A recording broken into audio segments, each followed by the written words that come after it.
Wah, kuat gila kipas ni. Raya haji ni mesti panas kan Kak. Kalau korang pergi kalau korang pergi rumah saudara mara ke rumah kawan-kawan pergi beraya kan mesti ada yang jenis tak ada aircon tu ataupun rumah jenis panas ni. Korang prepare benda ni.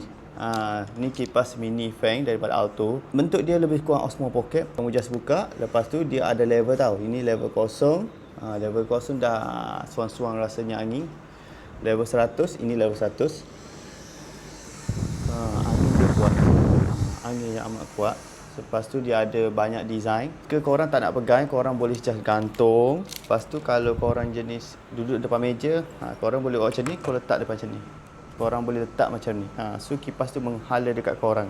So kalau korang nak dapatkan kipas yang cantik macam ni, angin pun kuat, korang boleh tekan Mik Kuli sekarang. Harga tengah promo. Tekan Mik Kuli sekarang